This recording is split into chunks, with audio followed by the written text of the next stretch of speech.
I'd like to call the August meeting of the Planning Board to order at this time. Welcome everybody here. Thanks, Mr. Colson, for being our commissioner's rep here with us, and concerned citizens. Just welcome to everybody. I'll ask Tab if she would call the roll, please. A. Barefoot. Here. Brad Guth. Here. R.J. Hemby. Here. Anthony Herron. Ricky Hines. Here. Clayton Malloy Jr. Here. Matt Nobles. Here. Johnny Penner. Here. Maria Rogerson. Here. Kenneth Ross. Here. Danny Smith. Okay, we'll begin our meeting with a prayer by Mr. Hemby and the Pledge of Allegiance led by Clayton Malloy. So we'd stand, please.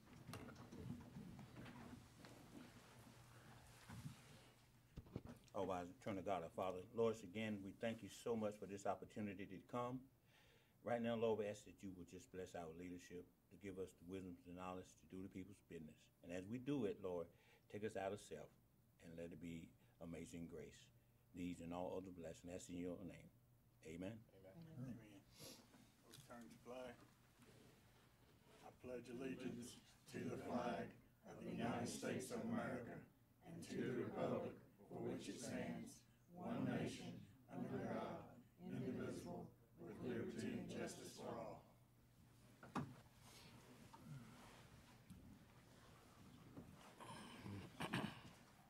Okay, I trust all of you've had opportunity to read the minutes of the last meeting. I'd entertain a motion to approve. Mr. Chairman. I second it. Okay, it's been moved by Mr. Hemby and seconded by Mr. Hines. All those in favor, please indicate by saying aye. Aye. All opposed? Okay, thank you. All right, James, I guess you're on tap for the reappointments. Yes, sir. Real quickly, just like to, again, thank each of you for your service here. And typically, our new terms start in October, so we've got 4 people that are up for reappointments. Thankfully, all 4 are eligible, and all 4 are willing to go back and serve yet another 3-year term. Those are listed, as you'll see on the screen: Ms. Faye Barefoot, Mr. R.J. Hemby, Ricky Hines, and Mr. Smith. All will be requested to be reappointed by the commissioners at the upcoming meeting, and hopefully all will be reappointed, so we will keep moving right along. We've got a lot of things as we'll go through with our departmental work program a little bit later in the agenda, so we're very pleased that all 4 of these folks will be willing to serve again. And again, thank you for your time and work for the county. Any questions about these reappointments? Thank you. Okay, then we have a development review, Woodland Point, and I guess, Chris, that's you? Okay. Evening, Mr. Chairman, members of the board. Evening. Tonight we have Woodland Point, Section 3, preliminary plat. This is located on Toll Road, west of its intersection with Worthington Road, Chicago Township, 10 lots, a little over 20 acres. Here's a map of it for you. You can see it's across the street from D.H. Conley, just west of 43 South. Here's the parcel zoomed in. As you can see again, it's right across the street from D.H. Conley, outlined in the yellow. This is the preliminary plat itself. As you can see, there's 8 lots along Toll Road and 2 lots along Worthington Road. So the site is not within the 100-year floodplain. It's zoned rural residential, which requires a minimum of 25,000 square feet. Electricity is going to be provided by Greenville Utilities, and water will be provided by Eastern Pines Water Corporation. So on the conditions and requirements, first one is they need to remove note 14. This note references an easement that is no longer on the plat. It was on a earlier version that's been revised. Disturbance of more than 1 acre will require a sedimentation and erosion control plan. And the county engineer will require a 10-foot drainage easement placed along the length of the southern property line of Lot 19. So we've had some calls about drainage, and the county engineer felt that it was appropriate to add that drainage easement.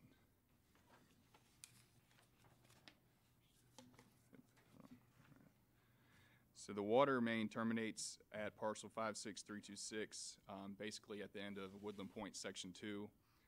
They'll have to extend the water main north to serve lots 10 through 16 and lot 18. And Greenville Utilities requests that a 15-foot electrical easement be placed along the back of along Toll Road. Okay, DOT would like the lots along Toll Road to have their driveways grouped in pairs as much as possible. DOT would also prefer only one driveway along Worthington Road, but approves of the plan at this time. So as I mentioned earlier, there was a previous version of this plan. It had 3 lots accessing off of Worthington Road. Basically, they'll only allow up to 2 driveways off of Worthington Road. Here's some pictures of the site. As you can see, it's heavily wooded. This is facing north along Toll Road. This is facing south along Toll Road again, heavily wooded. And this is facing west along Worthington Road, kind of across the street from D.H. Conley, facing west. So we have received several phone calls from adjacent property owners. Basically, there's poor drainage along the southern property line of Lot 19 and along Worthington Road, and they're really concerned about that drainage and then what further problems may be caused by this subdivision. With that said, though, the Technical Review Committee recommends conditional approval. If you have any questions for me, I'd be happy to take them.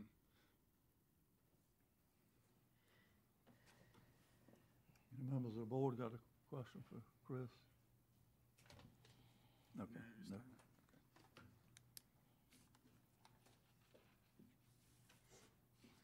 And that's all I have tonight for you.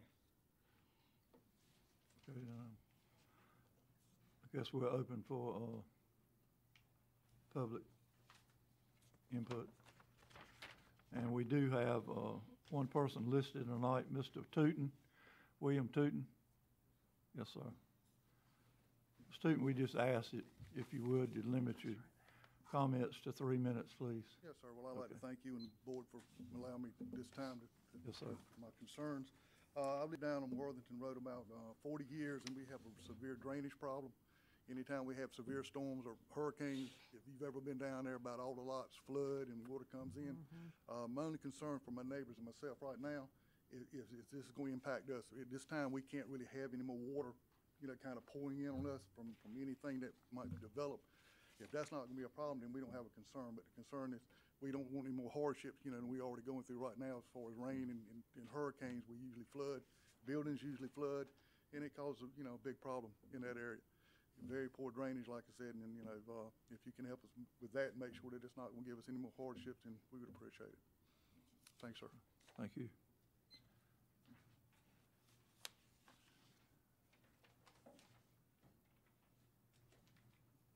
Mr. Chairman, I would like to point out, if you would like to flip to the map that's been provided, and I'll try to bring it back up on screen too. The current parcel in total is wooded currently, and you can see the lots that Mr. Tootin's speaking of are running along. There is a strip development along Worthington Road. So if you're leaving Conley and heading west toward Winterville on Worthington Road, you'd go by a number of homes that are in this general vicinity. The tract here kind of runs behind a few of those homes that are closer up toward Conley. And you can see the ones that are closer to those road front lots are rather large. For example, lot number 19, kind of odd shaped one that actually had frontage out onto Worthington Road here. That one is getting on close to 6 or 7 acres in size. So these are heavily wooded lots currently, and we're not anticipating much impervious surfaces being added. Might be a driveway. Don't know whether it's going to be paved or not paved at this time. There may be a certain footprint for the home, but again, be very limited development. It doesn't have much development potential. Otherwise, it'd be rather small lots. If you look at these, some of the lines here, these lines correspond with the different soil types. The better soils, it's a small ridge right here in the middle. Those are where the septic systems will be placed, and that's what has allowed these lots to be developed, this small portion that is suitable for septic systems. So again, about a 6 or 7 acre tract here, 4 or 5 acre tract, another 4 or 5 acre tract. The smaller lots run along Toll Road right in this vicinity and have about 100 foot of frontage and do meet the minimum zoning lot size requirements there. So that's just to give you a better idea of the development potential, which is somewhat limited there, and the amount of impervious surfaces are going to be relatively small with the development out there. Welcome any other questions you might have about this particular development. Well, didn't Chris mention something about lot 19? There was going to be some drainage addressed in that area? What he mentioned was there will be a drainage easement running along the southern property line here. If and when some of the property owners want to do any improvements to that ditch, there would be some means by which they could gain access to it. Should they, yeah. So there's an existing ditch there. There is a small, I'll say, foot ditch there, yes. Okay. And where does that drain to currently? That I'm not positive, because it is really on an area that isn't well drained, period. It's a Pocosin area, and I cannot tell you where the ultimate outlet is for that one. Some of it may actually drain out toward the road front ditch, and some of it may drain back toward the interior. I don't know where that break point is. If I were guessing, I would say it may be that ridge is the break point there, but I'm not sure. So there's really limited drainage that really can occur regardless. I mean, whoever buys that property, there's the possibility of doing some drainage improvement, but I mean, it's limited as far as where they'll be able to dump that water regardless. The question still would be, the ultimate outlet may not be on this site. It may take another adjacent tract or two to actually, if you wanted to seriously impact the drainage, it may mean taking it further than just on this property. But the developer is addressing every drainage issue that they can in the development of the Woodland Point here. Well, at this point, again, without any streets going in, anything that would have a lot of impervious surfaces that would be added, not a lot of review, I'll say, has been done as far as the drainage.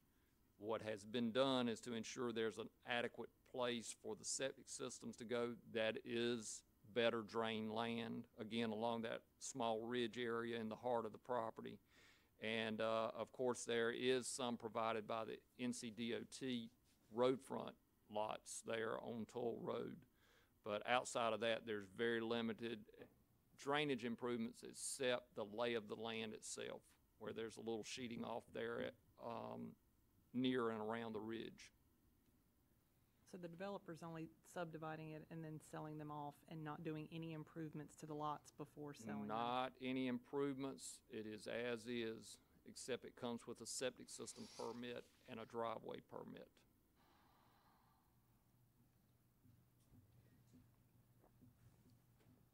So just because we're requiring a drainage easement doesn't necessarily... The drainage, I want to be clear, the drainage easement only allows people or property owners that are adjacent to it to gain access for improving it. There are no improvements actually part of this development. That's correct. Other questions for James? Would there be any additional requirements when that lot is developed based on how much they actually impact? Certainly in any case, if they disturb over an acre, certain requirements kick in. I think Chris had that as one of the conditions. Soil erosion plan, certainly stormwater improvements or requirements would also kick in. it would be a rare occurrence for a residential lot to ever get that extent. I can't say that we've had one that has gone to that extent of disturbing over an acre, and certainly having the amount of impervious surfaces that would kick into those types of requirements. And there's really minimal, there's not a whole lot that they could do anyway. I mean, there's limited access to ditches, so I mean, it's pretty much you're going to build it up for your house and then build a driveway and hope for the best otherwise. With the type of property there, again, people that would want to live in a more secluded area would keep the woodsland around it. Certainly there'd be a small amount cleared for the home site as well as the septic system areas. Outside of that, what we have seen on developments kind of like this, you may not see much, if any, runoff by the time the woodsland stays intact, and what runoff there might be from the rooftop or some of the cleared areas is minimal. But from the positive standpoint, they got an easement that can collectively be addressed, you know, should there be a need for that. Other questions? I make a motion, we go ahead and approve it. Motion by Mr. Malloy to approve. Need a second? I second that. Second. Josh. All right, all those in favor, please indicate by saying aye. Aye. All opposed, like sign. Okay, thank you. Thank you, Mr. Chairman. The remainder of the items tonight are informational items, and I'll run through those with you, and if you have any questions, I'll be glad to discuss them with you. First up, starting on page 22, is our work program for this fiscal year. And again, we're pleased to have such an active planning board that's interested in a lot of different items, because we're going to be bringing them to you, whether it's flood recovery. We've got a new land use plan that we'll be working on for the Southwest Bypass area. Certainly we'll want your input and review for that. The street assessments, we're about to complete our first one with Woodmore Drive. That has gone fairly well. We're almost to the point of closing it out with DOT now, and we'll be doing the final assessments for the property owners there. Got some really good news that'll be coming out about our county home complex, and specifically the Alice F. King District Park.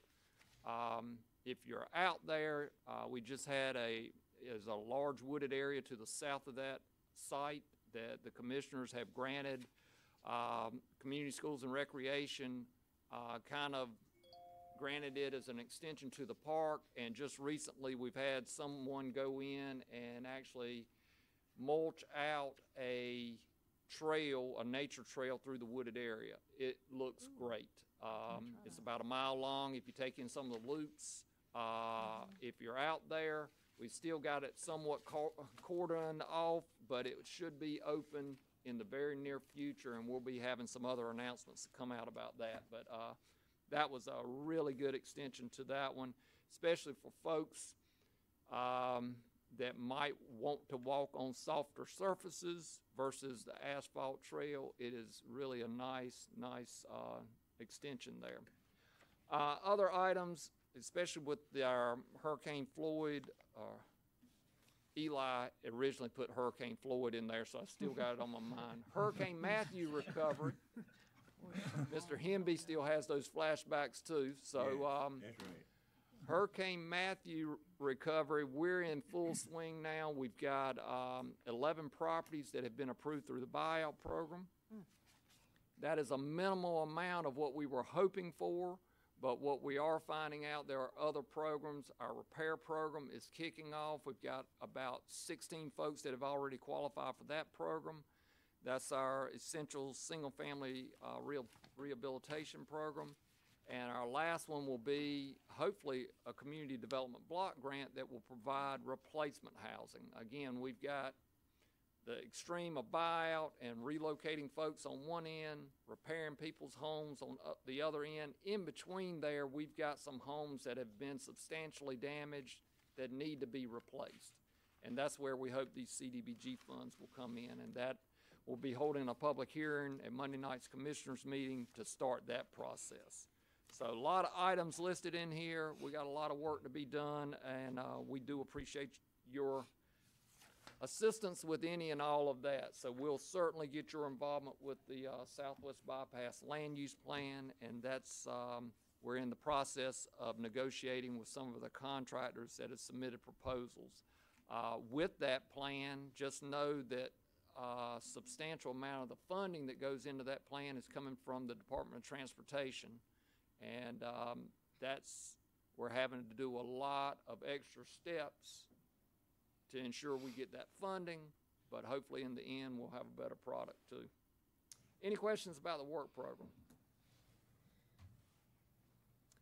The other big item we want to share with you tonight, and hope that you might have enough interest in some of these topics to talk with Tab and see if you'd like to attend the first ever planning conference for the North Carolina chapter that's being held in Greenville.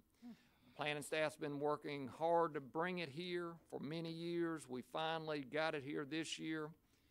Probably want the best of times. As you know, we got just about every road under construction, a lot of other big projects going on in the city.